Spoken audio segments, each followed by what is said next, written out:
You can't do that? I was facing an eviction and everything. Okay, listen, relax. Just tell me when you can pay on this. You owe 150. Can I do 25? How often? Every week? Yes, I'll try to do everything. And can you start paying on the 10th or not? I will start paying on the 10th. All right, it's $25 due each week, beginning August the 10th, okay? And if you need more time, you call the court, we'll go on Zoom, I'll give you an extension, okay? Please forgive me if I'm being rude in any way. I just thought this was going to be the actual case that I could come contest it. And I took off from my new job. And I thought that I was going to be able to contest it today. And I was seeing the gentleman and I got lost. The directions were horrible. And I took off from my new job, something that I don't get in trouble because I just started. And I was going to test it. And they said I have to make another appointment and I can't take off from the new job. Well, listen, they gave you a break. They had you plead to impeding. He had you going 31 and a 15. That would have been a 3-point violation. Very grateful. It's just that the car was going the same amount of speed and I thought. Ma'am, if you want to set the plea aside, I'll set it informal, but I'm gonna let him amend the ticket if he wants. I mean, you can't have the best of both worlds. He wrote you for impeding. It's 0 points. It's not going on your record. He's got you going 16 miles an hour over the speed limit in a 15-mile-per-hour zone. I just was lost and I was trying to find a gas station. He had taken to the gas station. I don't know what you're asking me to do.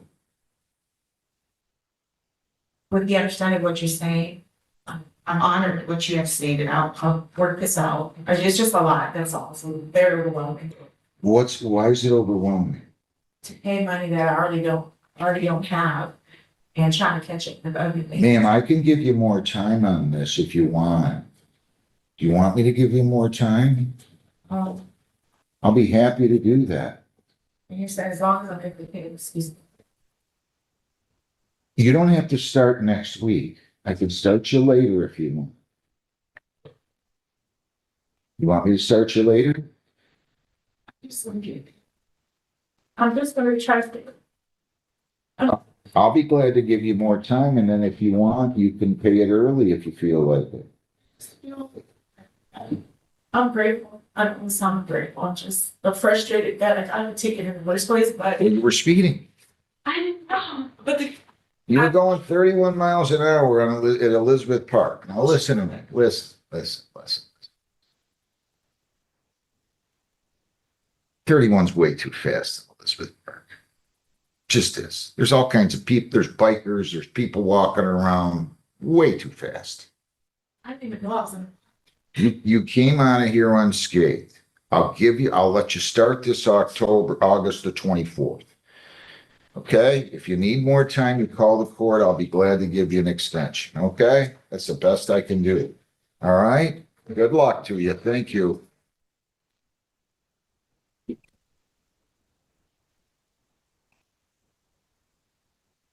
Do I have anybody here on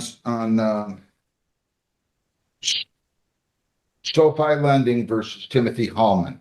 They are in a breakout room, Your Honor, the attorneys for plaintiff and defendant. All right, good enough. Spreading Services LTD versus Total Defense LLC. 2500632.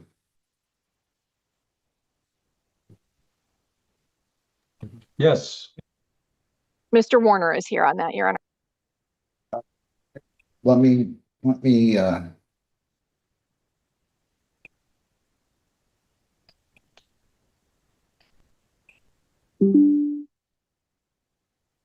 somebody hand me that. Hang on.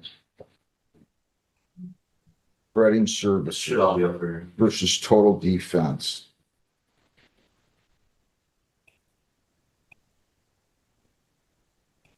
Yeah, 2500632. Okay. Appearance?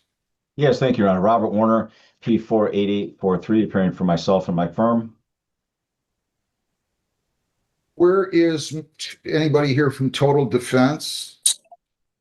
No, Your Honor. It's a, Your Honor, sorry to interrupt. It's a motion to withdraw as counsel for plaintiff spreading services. So. No, I understand. I understand.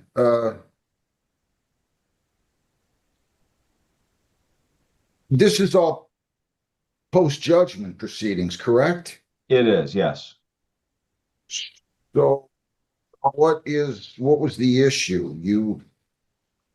There's been sort of a breakdown in communications. I understand all that, but I'm asking you, what was the underlying, what are we still adjudicating here post-judgment? At the present, really nothing.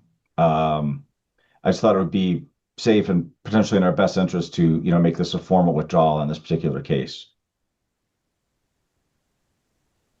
Were you hired just post-judgment or were you retained throughout the case? We were retained throughout the case.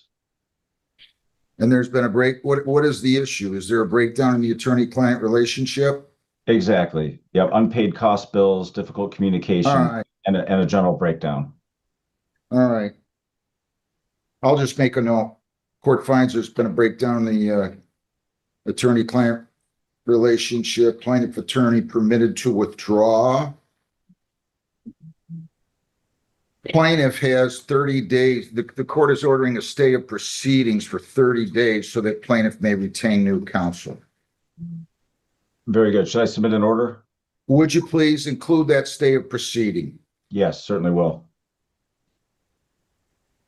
All right. So again, I find there's a breakdown in the attorney-client relationship. You're permitted to withdraw. I'm going to order a stay of proceedings for 30 days so plaintiff can retain new counsel. Anything else? That's all, Your Honor. I appreciate your attention to the matter. Have a good day. Thank you. Thank you. Take care. Okay.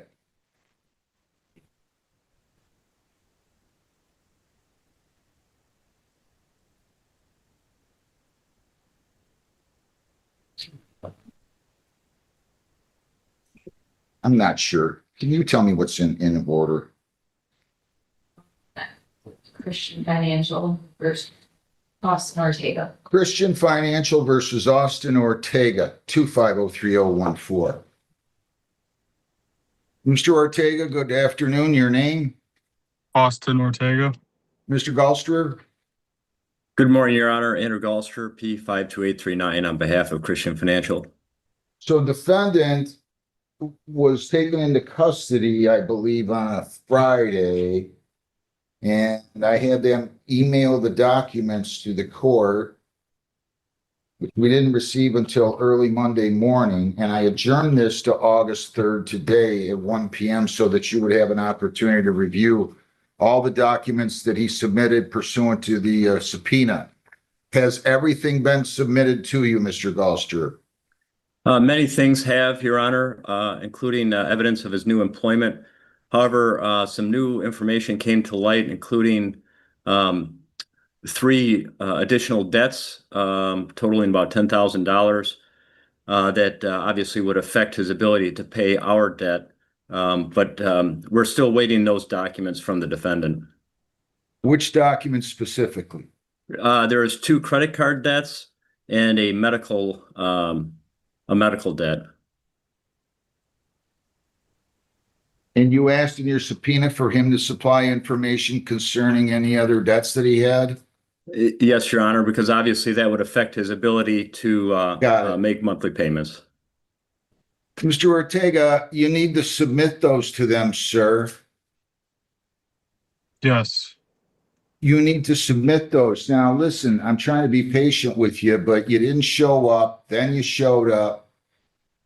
Then I ordered you to provide them with everything. You told me you were going to do it that day. You didn't do it until early Monday morning on July the 27th. Real early Monday morning. I think it was 12:56 or something, as I recall it.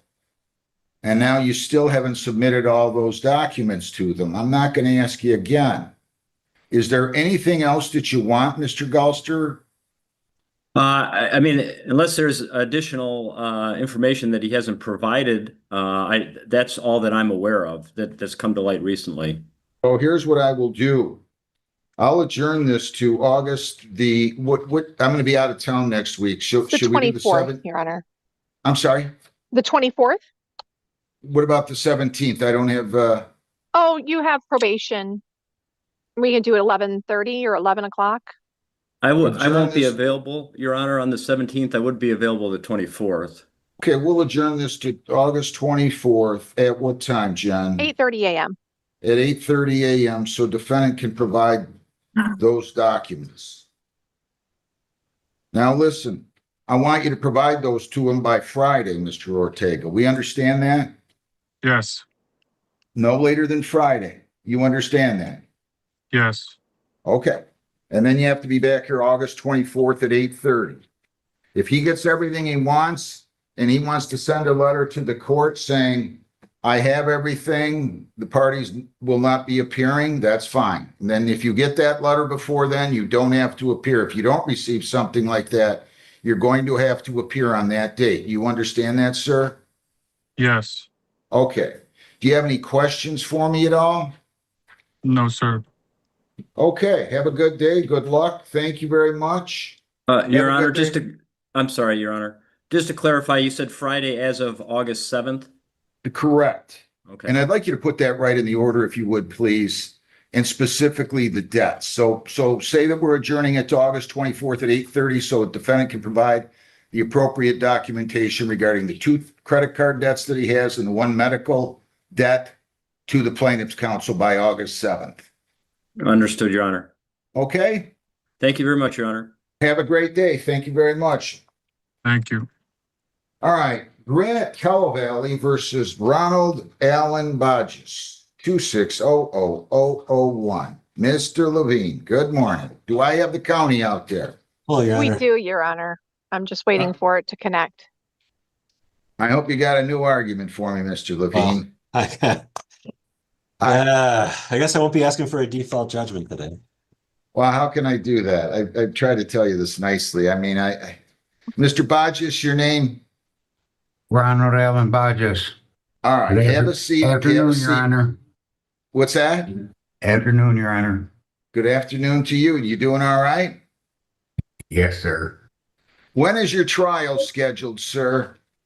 They just moved it to November 4th.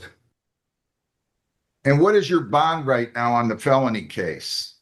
50,000. No 10%, just cash? Yeah, 10%. 10%, yeah. What would you like to argue, Mr. Levine? You know I can't do anything here, right? I mean, like I said, I've never had a problem with you, but you're not going to talk me into this one. How can I go forth? I've been considering some options, Your Honor, you might be pleased with. It's about, as far as it's a beautiful trailer, you know. It's been my home for a long time, and I could probably make a profit by selling it and just moving on. But I would have to do some repairs, you know, like, I mean, the furnace and water heater and air conditioner, the central air is brand new, but the bathrooms, they need a little bit of work, and I couldn't sell it without fixing it up a little bit, you know. And well, I can't get you out of jail. You're going to have to post the bond. next on that? All right. Huh? well, they can't keep me forever, Your Honor. Well, I'm sorry. What day specifically is your trial again? November 4th. And they expect it to last 3 days. I don't want you to talk about the case. Okay, I want to Your make Honor, sure if I you don't may. do that. I don't want you to say anything against your interest here. If you So, if you Mr. could- Levine, what do you Yeah. want to argue? Then you can take an appeal here and you can go up and say I'm wrong, and that's okay if you want to do that. No, I don't know how I don't know how I can go forth on a trial. I understand only the court's position, but instead of having these check-ins every month or every 2 weeks, why not just put it out until after the criminal case and come back in Thank you. That'd I be thought the- I kind of thought that, but you were.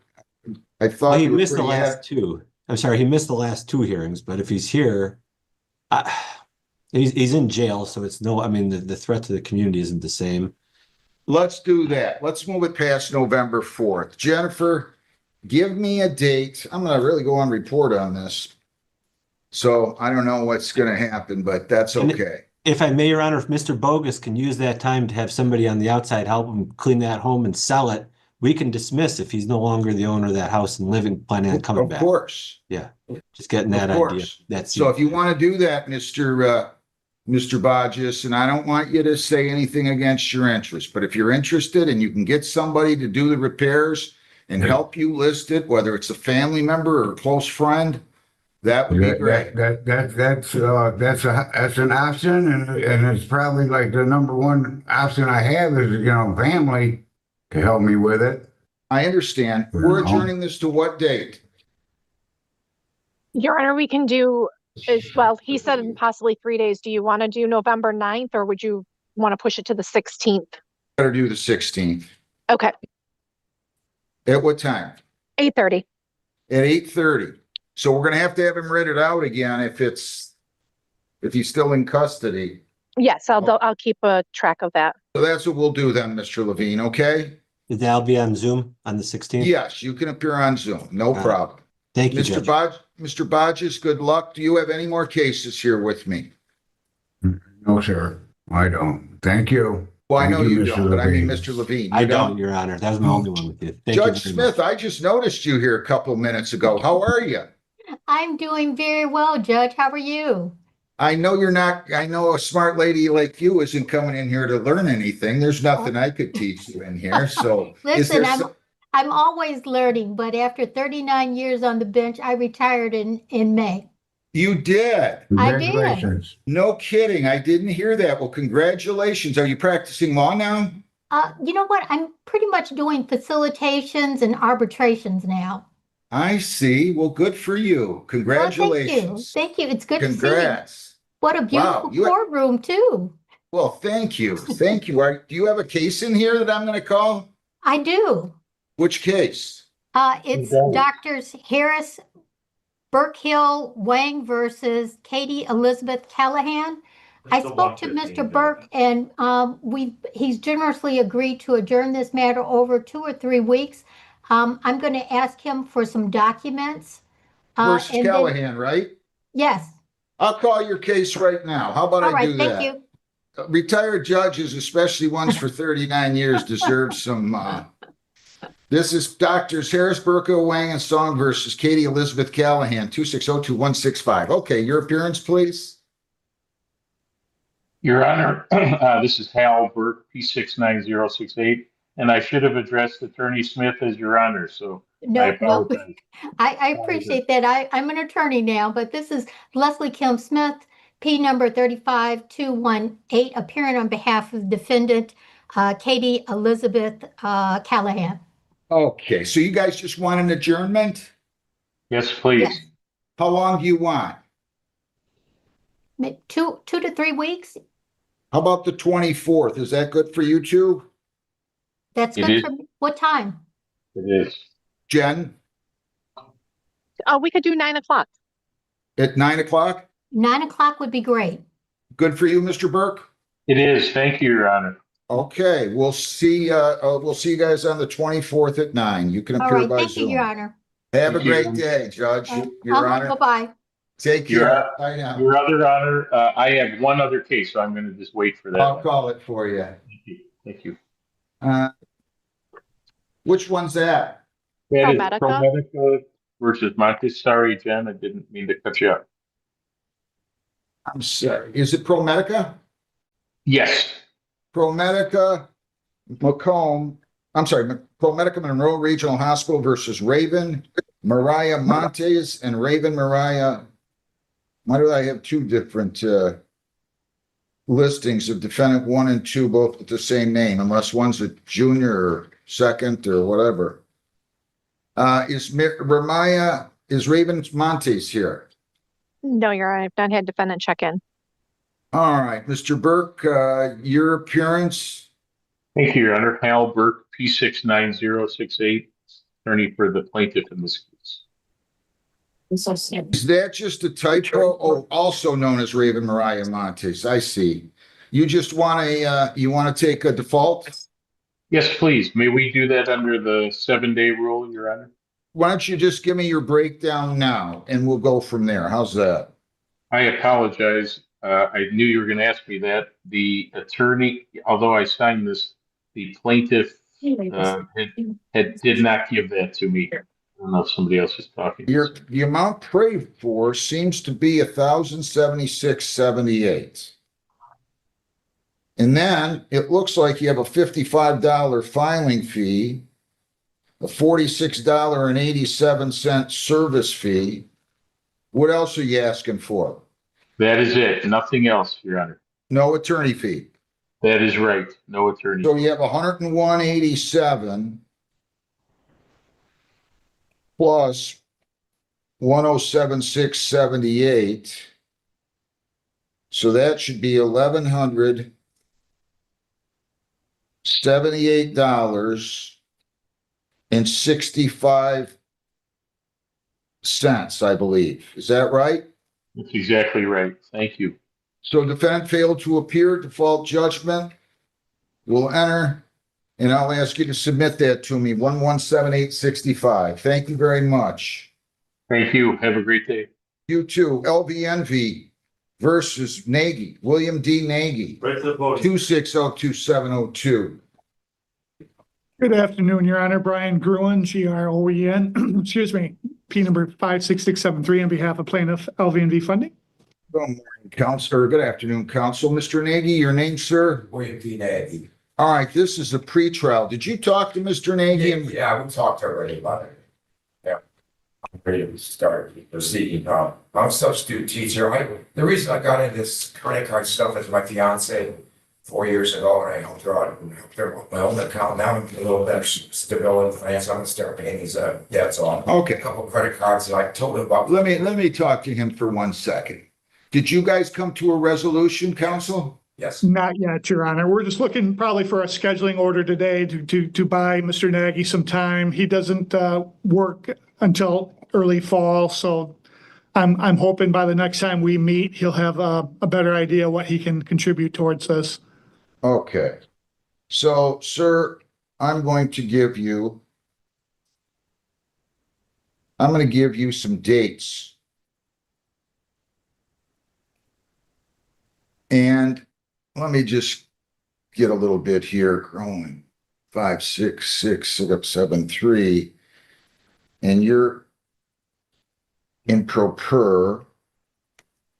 I'll let you conduct discovery until October the 2nd. Witness lists are due. You have to file a witness list on or before September the 2nd.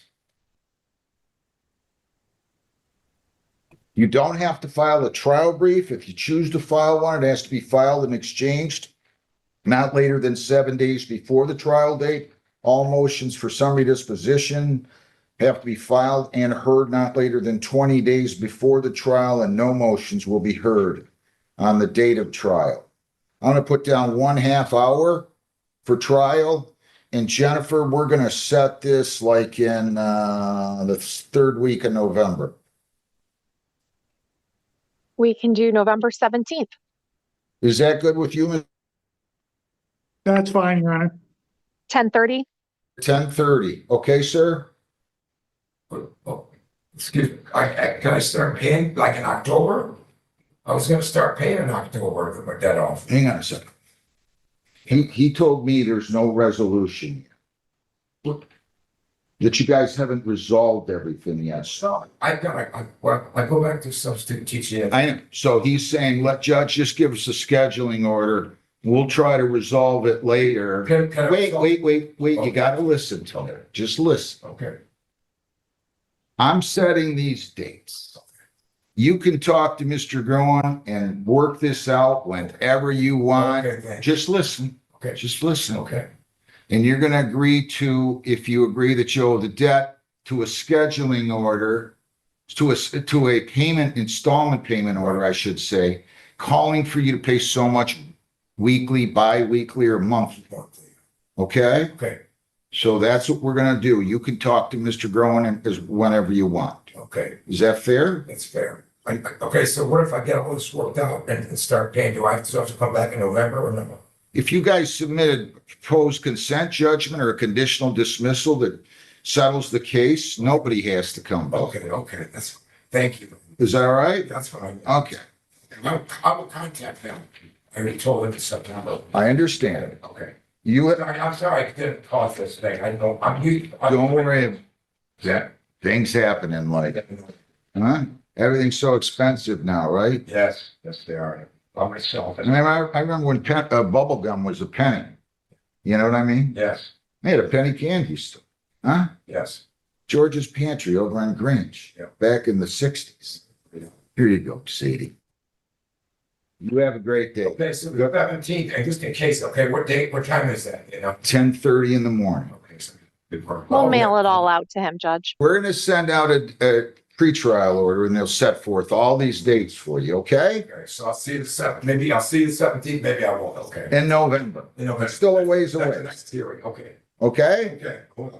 Have a good day. Thank you too, thank you very much. Ford, Thank you, Your Honor. Thank you. thank you. Do you have any others, Mr. Groen? I do have a 115, the Velocity Investments, Daniel Coddington. Let me get to some of these 1 o'clocks first fine. here. Yeah, that's fine. Ford Motor versus, well, that's a 115. Let's see. Well, what are my 1 o'clocks I still haven't called, Jen? TD Bank versus Purdy. Hang on 1 second. TD Bank versus Marcelia Purdy, 2601002. Ms. Purdy, your name? You have to unmute, ma'am. Good afternoon, Mr. McNally. My name is Maricelia Purdy. Good afternoon to you. And good afternoon, Your Honor. My name is Michael Gothals, P number 48992, of counsel to the law firm of Buckles and Buckles, appearing on behalf of TD Bank USA NA. I think the reason I had them schedule this is you might have sent, look, on our alternate order, I require 3 things. Packing, first-class mail, and certified mail with the return receipt, even if she doesn't sign for showing it that it was unclaimed. You guys didn't do the 3rd thing. I can't give you a judgment. Your Honor, there's kind of a preliminary issue that I think needs to be addressed before we get to the merits of the motion. Ms. Purdy, as she had previously said to our office by phone, told me in the breakout room that she's filed a Chapter 13 bankruptcy case. She didn't and doesn't have a case number. I checked yesterday, Pacer checked nationally for any bankruptcy cases filed under Ms. Purdy's Social Security number, and I found no filings. In the breakout room, I confirmed that I had her correct Social Security number, and I checked Pacer again while we were in the breakout room. Again, a national Social Security number search returned no results in any bankruptcy court. So I don't doubt that she's retained an attorney and maybe filed all the paperwork for a bankruptcy. However, there's no evidence that a case has actually been filed. She can't provide a case number, and as I say, bankruptcy court records show no filing under her Social Security number. Consequently, there's no automatic stay in place. But whatever Ms. Purdy wants to say in response to that, perhaps we can move forward. Ms. Purdy, that would have shown up on the Pacer that he's referring to. Has your lawyer filed bankruptcy for you yet? Correct, he has. How do you know? Do you have some proof of that? Well, when I had called their law firm, I had gave him the law firm name, the Acclaim Legal Service, and his name is Michael Brown. That's the attorney that we filed Chapter 13 with. And I had told them I didn't have the information. They said that was fine. I didn't have the case number. And then they said that we were all set. I'm not sure why it's not coming up, but we did file Chapter 13. Well, somebody's going to have to provide us with proof. I'm not going forward with the motion. You're going to have to go to your lawyer. You're going to have to listen to me. you're gonna have to get something from your lawyer that provides proof that he's filed bankruptcy on your behalf with the bankruptcy court. So otherwise, I'm gonna have to proceed with the motion. I don't have anything from anybody telling us that there's been a bankruptcy filed. Okay, so I'm adjourning this to August the 24th at, Jennifer, 8:30. at 8:30, so you can get proof. Okay? Can I ask you a question? Would you Sure. just need the case number? That's all you're looking for is the case number?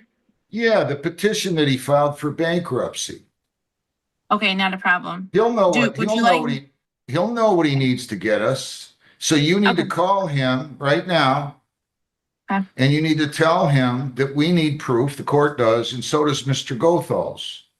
And you Okay, can no have it sent to Mr. Gothal's attention at the law firm listed there in Birmingham. Okay? Write down Okay, Mr. thank you. Gothal's spelling. It's Goethals.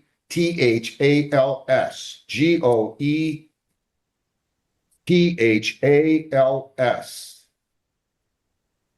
Okay, got it. Okay? Okay, thank you so And in much. the meantime, I'm adjourning this to August the 24th at 8:30, okay? Okay, Yes, have a good day. thank you, Your Honor.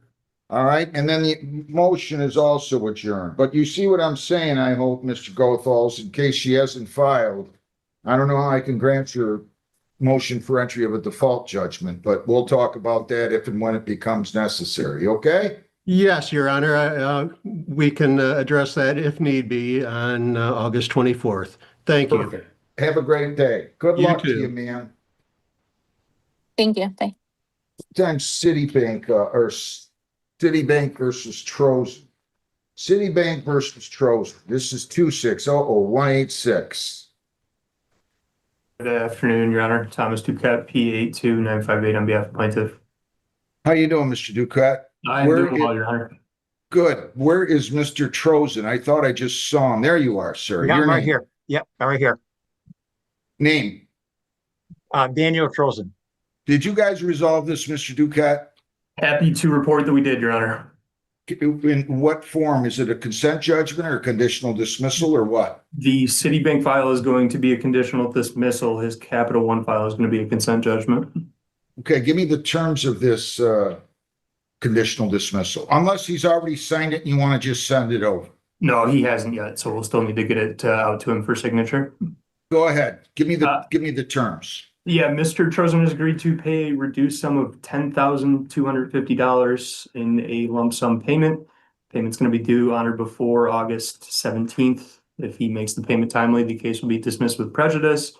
If he fails to make the payment timely, then the case will be reinstated and judgment would enter for the full amount of $14,640.57. Also, as a part of the dismissal, the counterclaim is being dismissed with prejudice. Do you understand and agree to that, sir? Yes, I do. So it's going to be a conditional dismissal. That means the case will be dismissed. And the terms are that you have to pay $10,250 on or before August 17th. So long as you do that, the case will be dismissed with prejudice, and also the counterclaim will be dismissed without prejudice. If you don't make that payment, he's going to file an affidavit of noncompliance. A judgment will then enter against you in the total sum of $14,640.57. Do you understand that? Yes. Do you agree to all of those terms? Yes. Does Mr. Duquette have your permission to sign your name to that proposed conditional dismissal? Yes. Do you have any questions for me at all? No, I don't. Okay, anything else on that one, Mr. Duquette? No, Your Honor. All right. So you'll submit your conditional dismissal. And by the way, he has your permission to sign your name. I think I asked you that. You understand that? Oh, yes, yes. And he's going to sign your name and send it over to me, okay? Yes. Good enough. Anything else on that one, Mr. Duquette? No, that's all on that one, Your Honor. Capital One versus Daniel Trozen and Trozen versus Capital One on a counterclaim, 2600551. Names again, gentlemen. Good afternoon again, Your Honor. Thomas Duquette, P82958 on behalf of plaintiff. Yeah, Daniel Trozen. All right, what do you have on this one, Mr. Duquette? Consent judgment? Yes, on this one, we're doing a consent judgment. I have damages at $7,916.78. Court costs at $143.17. Altogether, the judgment amount is $8,059.95. Mr. Trozen is going to repay the judgment balance with installment payments of $165 per month. He'll make his first payment on or before September 2nd, continue making payments on the 2nd of each month thereafter until he's paid the judgment balance in full. You understand and agree to those terms, sir? Yes, I do. So you understand this would be in the form of a judgment, a consent judgment that would call for you to pay the judgment amount of $8,059.95, and that would be at the rate of $160 per month, beginning on the 2nd of October and the 2nd of every month thereafter until paid in full. I think it You was understand the and 2nd agree? of September. Correct? Didn't you say October 2nd? No, September. My apologies. September 2nd and the 2nd of every month thereafter until paid in full. You understand and agree to that? Yes. And you understand that if you miss a payment, he could then garnish wages by submitting a motion to set aside the installment payment order, and then he could proceed with garnishment on your wages. Do you understand that? Yeah, I'm gonna have it set up where it comes right out of my checking. Okay. And does he have your permission to sign your name to this proposed consent judgment? Yes. Any questions at all for me? No. All right, so you'll submit that, Mr. Duke, and we're all set, right? We'll do so, Your Honor, and I should just note for the record that we're dismissing the counterclaim on this one with prejudice as well. Thank you very much. So you understand that, sir? Yes, I do. Okay, good enough. Thank you. Thank you, Your Honor. Thank you, Mr. Your Honor. Hey, Thomas, can we talk real quick? Sure. Your Honor. I can put, you want me to put him in a, Mr. Duquette, you want me to put you two in a breakout room? Yes, please. Okay, give me 1 second, Mr. Trozen. Judge, thank you, Your the Honor. parties are back on SoFi lending.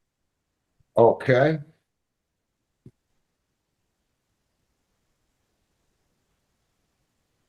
Okay, you're gonna have to hold on to this one. Let me find the file. That would be the file jacket. Oh, thank you. Thank you. That's right. SoFi Lending versus Timothy Hallman, 1-800-2629. Okay, Mr. Nykel, good afternoon. Your appearance. Good afternoon, Judge McNally, Edward Nykel, P42017, appearing on behalf of Timothy Holman. Good afternoon, Your Honor. Andrea Fays, appearing on behalf of the plaintiff, SoFi Bank, P76952. Okay, I thought I saw Mr. Holman out there. Did I not? Is he? There Yes, you are. yeah. I'm sorry. I knew I saw you. Your name? Timothy Holman. All right. I heard you guys were in a breakout room. Is there any resolution? No, Your Honor, there is not. No. All right. So let me pull out your motion again. Well, let me just tell you what my initial thoughts are. This is a bank account that's in question, right, Mr. Nykel? Correct. If the installment payment order didn't spell out that they weren't going to garnish bank accounts, forget the Social Security issue for a moment. If it didn't spell out that they weren't going to garnish bank accounts, they still have the right to garnish bank accounts, even if somebody's paying the installment payment orders as agreed upon or as ordered. That's number one. Number two, so does that order spell out that they cannot garnish bank accounts? Let's start with that question. Ms. Fays, let me hear from you. Our position, yeah, thank you, Your Honor. Our position is it does not specify that we cannot garnish bank accounts. Right. Okay. So let's get past that. Let's get past it. Can you submit documentation that tells me that all of the money in the bank account is a result of the Social Security proceeds? Are you asking me, Your Honor? I am. Yes, it's all on the bank statements. Have you submitted that to Ms. Fays? I don't believe I have. No, I don't. I have not provided those. those to her, but I thought she Ray, had. you agree that these are all social security benefits, that they can't be garnished, right? Well, Your Honor, it was Yeah. some, where there is some, question about two, particular deposits. And I don't have any documentation to verify that those were Social Security. So I think, we haven't received a payment on this Well, I know, account. that's not the point. Yeah, yes, thank you, Your Honor. They were submitted, in fairness, they were submitted in the initial objection to the garnishment that was filed, initially. Yeah, I thought that the council did have benefit of those statements, and we were both going over those statements in our breakout room. And what I pointed out was there were two initial deposits when the account was opened with Citizens Bank that were in amounts that they weren't identified as where the funds came from, right? But they subsequent electronic deposits of same amount were being deposited by the Social Security Administration in those same amounts. So your position is they were all of the deposits were from Social Security benefits. 100%. And your position is you don't know about about the first two, right, Ms. Face? Correct. Our client would just want some more documentation, just to verify the origin of those funds, if they are in fact. Of the first two deposits. Correct. Let me make a note here.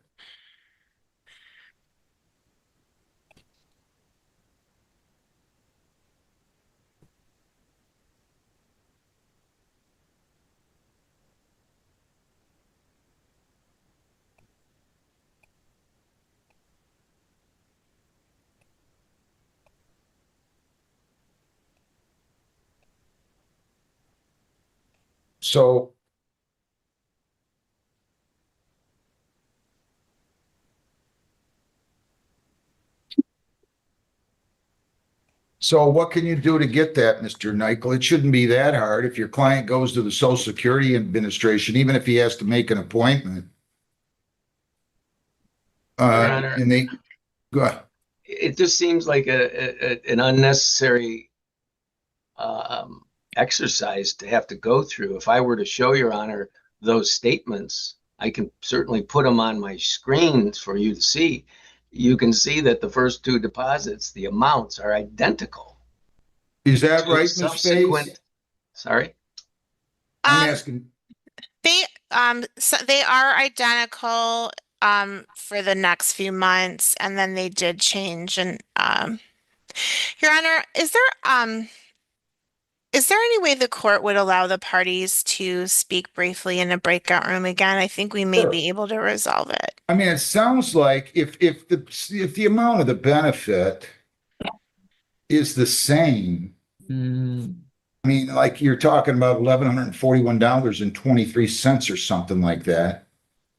It seems like it is an exercise in futility to require him to go to the Social Security Administration. So let's let you two go into a breakout room, see if you can resolve it. I'm with you that you could still garnish bank accounts, even though the installment payment order was being complied with, even if you didn't file a motion to set aside the installment payment order. But if there's Social Security benefits, you know what the answer is going to be. So I'll put you guys back in a breakout room. You talk, and then come on out when you're done. Okay? Very good. Thank you, Your Honor. Synchrony Bank versus Peter Phillips, 2602566. Good afternoon, Veronica Lacariki for the plaintiff. How are you? Good. How are you? I'm okay. It's Monday. All right. Good. Where is Mr. Phillips? Is he here? Yes, I am, Your Honor. Why does it say Dale's iPhone? I go by my middle name.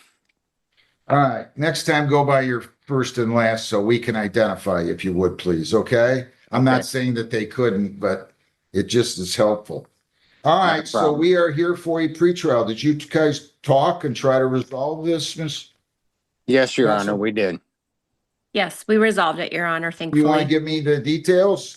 Yes, we settled for the amount of $3,400 even, no additional penalties, costs, interests, or fees.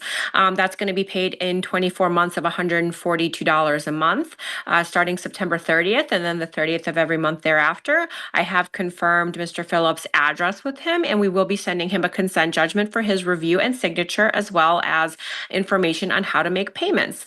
I do want to just briefly say it appears that he attempted to settle with us in the past. There was an issue with us collecting payment, and he did have some trouble contacting my office, and for that I do apologize. So I wanted to renegotiate a better deal for him and make sure that he knows the various options in which he can make payments. And this is in the form of a consent judgment. Correct, Your Honor, yes. Sir, you understand everything she just told me? Yes, Your Honor, I So do. she tells me you're settling this case for $3,400 and that you're going to pay $142 per month beginning September 30 and the 30th of every month thereafter until paid in full. And so long as you do that, she can't garnish your wages. Do you understand me? Yes, I do, They Your could Honor. still garnish tax returns and bank accounts, but not wages. You understand that? Yes, Your Honor. And this is an installment payment order. Again, you have to pay $142 per month. And if you miss a payment, not only can they set aside that installment payment order, they could go ahead and collect in other means. I don't know if they do that typically or not. They're not prohibited from doing that by law. But they could garnish tax returns and they could still garnish bank accounts. And then they could come after your wages. Do you understand that with the garnishment? Yes, Your Honor. Does she have your permission to sign your name to that proposed consent judgment subject to those terms? Yes, Your Honor. Is that satisfactory with you, counsel? Yes, Your Honor, thank you.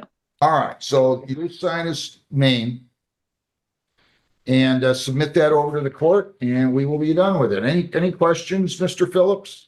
No, Your Honor. Anything else, counsel? No, thank you, Your Honor. I hope you have a good rest of your week. Thank you. You too. Thank you very much. All right, Velocity Investments versus Daniel Coddington, 2602630. Is this one yours, counsel? This one was mine again, Your Honor. Brian Gruen, Groen, P number 56673. Do I have Mr. Coddington here? No, Your Honor, I've not had him check in on Zoom.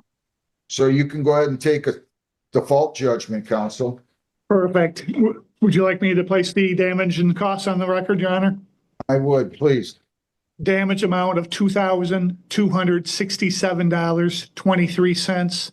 Cost $125.33, comprised of $75 filing fee, service fee of $50.33, statutory attorney fee of $75, total judgment $2,467.56.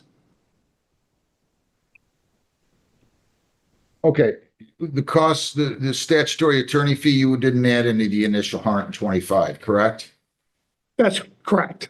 So I'm sorry, the total amount again is 2,400. 67.56. Okay, good enough. Court will accept the default judgment. Defendant failed to appear, default judgment entered. You submit that and I will sign it and we're all set on that. You have a great day. Have a good one. Thank you. Citizens versus John Taringo, 2600535. Good afternoon, Your Honor. Dawn Blair on behalf of the plaintiff, P62601. Good morning, Mr. Taringo. I always say morning. I don't know. Good afternoon. Mr. Taringo, your name? John Taringo. Did you guys talk, counsel? We did, Your Honor. We spoke in a breakout room. We actually are resolved in the way of a consent judgment. I was going to email that to Mr. Taringo after this, but based on prior hearings, if you'd like us to put it on the record, we can do it that way. That would be great. Thank you. Your Honor, the damages in this matter was $19,255.82. Plaintiff has court costs of $328.24. The defendant has actually paid $750 towards this so far. So we have a judgment entry for $18,834.06. And Mr. Taringo is going to continue making payments of $250 per month beginning August 18th, 2026. Do you agree to those terms? Yes, sir. Is everything that she said accurate? It is. So you agree that you'll still, after making those payments, 18,834.06, and that you're going to pay $250 per month beginning August the 18th of 26 and the 18th of every month thereafter until paid in full? Yes. Do you have any questions at all? Nope. Does she have your permission to sign your name to that proposed consent judgment? Yes. Okay. Anything else, Ms. Blair? I don't have anything further, Your Honor. Thank you. And Mr. Taringo, anything else? No, sir. Have a great day, folks. Thank you very much. Thank you. You as well. Thanks. Ford Motor versus Alexis L. Cobb, 2600460. Good morning, Ms. I can never pronounce it. Go Okay. ahead. Robin Stradowski on behalf of Ford Motor Credit Company, P number 71195. Ms. Cobb, your name, ma'am. Alexis Cobb. All right. Any resolution on this? Yes, we have a resolution on this, Your Honor. Okay. We originally, this was our motion for a change of venue. The Right. original address that was used in the complaint was 4751 Pear Lane in Trenton, which is her parents' address. She has since moved. She was in Poplar Street in Southgate where she was served, and now she has advised me that she has moved again. She's in Wyandotte. The contract was actually entered in within the jurisdiction of this court. It was in Woodhaven. So we, at this time, are asking that the venue stays here and that we enter into a consent judgment where she'll be paying $200 a month starting August 25th. Okay. What's the total judgment amount? The total amount is $6,754.88. And that includes all costs, Yes. statutory attorney fees? Correct. And the first payment will be August 18th, did you say? August 25th. And then by August the 25th of 25th. each month. So, ma'am, do you agree that you owe $6,754.88? Yes. And you understand that you would, according to Ms. Is that D silent? It's kind of like use like an S sound. Strodowski. Brodowski, Yeah. sorry. Okay. Do you understand that she's indicated you're to pay $250 per month beginning August the 25th? Ms. Yes, Cobb, I thought we said 200. what did I say? $200 a month. 200 per month, Yes. Yeah, 200 per month. Yes. starting August 25th and the 25th of every month thereafter until paid in full. Yes. And that a judgment will enter again. It's a judgment, not a conditional dismissal, correct? Correct. And a judgment will enter against you in the amount of $6,754.88. You understand that, ma'am? Yes. And does she have your permission to sign your name to that proposed consent judgment? Yes. Any questions for me at all, Ms. Cobb? I don't believe so. Counsel, anything else?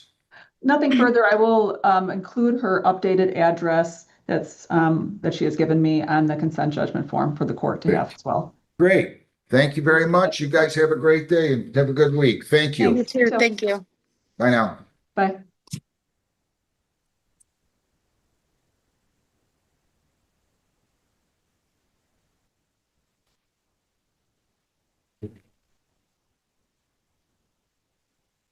Think I only have one left, right? Yes, Your Honor, just the parties when they come back in on SoFi.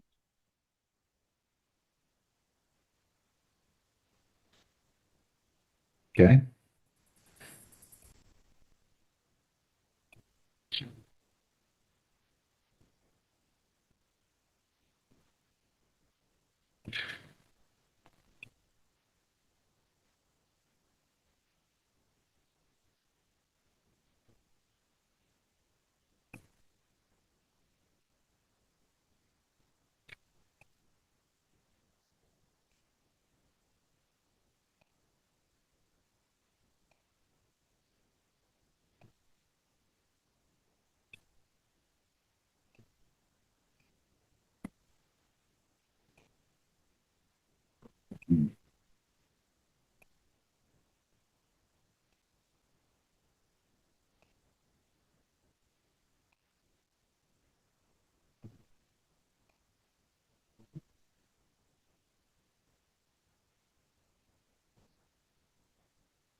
They have no signs of coming out yet, right, Jen?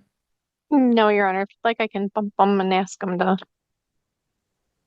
Well, I mean, just ask them if they're almost done. If not, I'm gonna get off the Okay. bench. Okay, no problem. I'll be right back. Okay.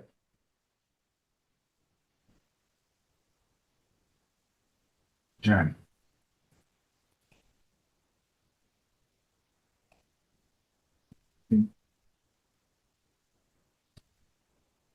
Fifteen minutes.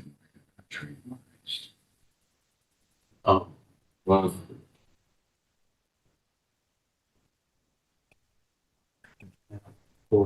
Judge, they're just confirming their agreement, so they should be out in just a minute. Okay.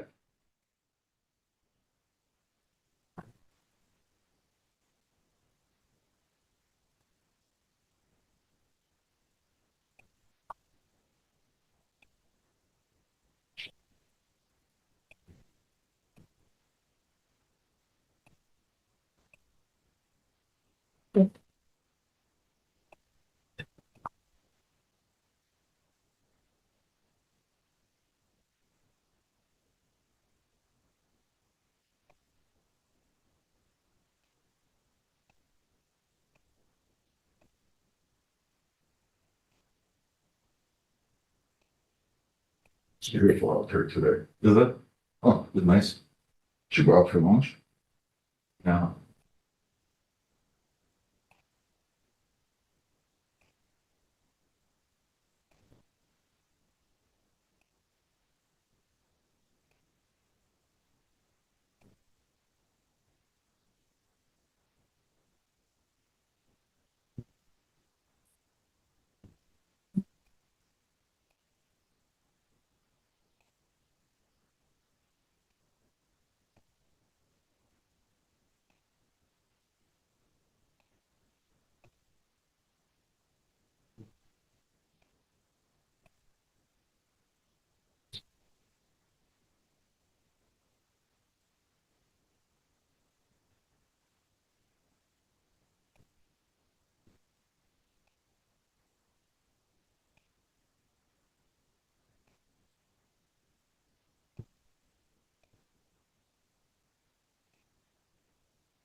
A judge can be patient, but only up to a point.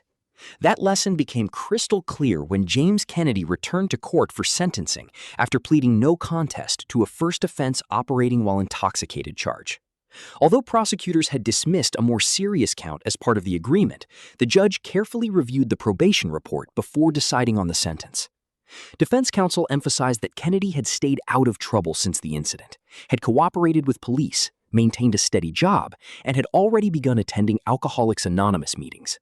The attorney also explained that Kennedy's suspended driver's license and modest income made complying with every probation requirement financially challenging.